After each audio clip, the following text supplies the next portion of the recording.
Okay, so now what we're going to do is we are going to start entering text.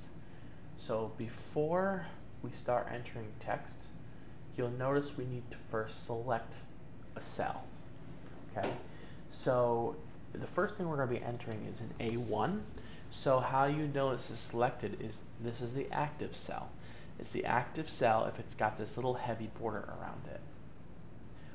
If you want, you can also change the cell by clicking in the cell you want to type in. So C1, if I want to type in C1, I can do that. I can always use the arrow keys as well. The arrow keys allow me to have a little bit more flexibility if it's especially like near each other, or you can use the mouse and just click. But we're going to go ahead and do, we're going to enter in the worksheet titles. First, of course, you want to make sure you save either your OneDrive or your R2D2. I saved mine in my documents on my personal computer. You want to save it as Bob Gleeman Budget _ and then your name. Okay, we're going to go ahead and start with the worksheet titles.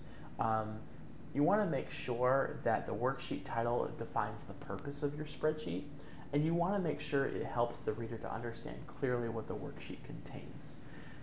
So for this one, we're going to be putting in personal budget worksheet because that's what we're going to be typing. So let's make A1 the active cell, and we're going to type personal budget worksheet. And if you notice, when I click out of that cell, it'll stay there. You can do that, or you can press enter, and it will do the same thing. If you press enter, it'll go down to the next cell. Now you'll notice that this personal budget worksheet text is a little bit larger than your A1 cell. The reason why it's overflowing to these other cells is because these other cells are empty. If I were to put anything in those other cells, you'll see that it gets obstructed. So for example, if I typed in my name, you'll see that you can't see all of that. Okay, so it's personal budget worksheet. That's going to be our title. Now we're going to go down to A2 to select the cell to put text in. We're going to make this our subtitle. So we're going to call this monthly estimates. So this personal budget worksheet, what this person is doing is they're going to be calculating their monthly estimates for income and expenses to see how much they have on hand, or how much they need to save and whatnot, or if they need to get a new job. So the subtitle is monthly estimates. The next thing we're going to do is we're going to enter in column titles. This is going to be our income row. So we're just going to go ahead and do the income title. And then we're going to go to A8 and we're going to type in expenses. In the row 3, we're going to have little column titles. And we're going to do this with every month of a year. So we're going to do January, and then what you can do to move to the next cell, again, you can use your arrow keys, or I like to use the tab key. February, March, and so on. And I'm just going to save some time. I'm pretty lazy when it comes to this stuff. There's an easy way to autofill this across. And what that means is I can basically autofill, use Excel's function to autofill the rest of these months across the spreadsheet. So right over here in this active cell, you'll see this little square. This is the autofill. This is called the fill handle. The fill handle allows you to fill across cells and either fill them in regarding to a formula or a specific pattern. So we're going to hover over with our mouse on the fill handle until it becomes a little plus sign there. And what we're going to do is we're going to fill it across. And you'll see that in our little preview it says April, May, June, July, and so on. We're going to do that till we get to December. So you'll notice that we didn't have to type that all out because Excel let us fill that across. Then we're going to finish N3 by typing in total. Okay, we're going to do the same thing here for expenses, but we're just going to save some time by utilizing the copy and paste feature. So like Microsoft Word, Excel also has copy and paste. This is to save you time and prevent yourself from making mistakes. So I'm going to go ahead and select January through December.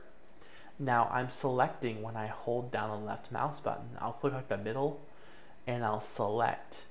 Now keep in mind, I'm not touching the fill handle. If I were touching the fill handle, we would have problems.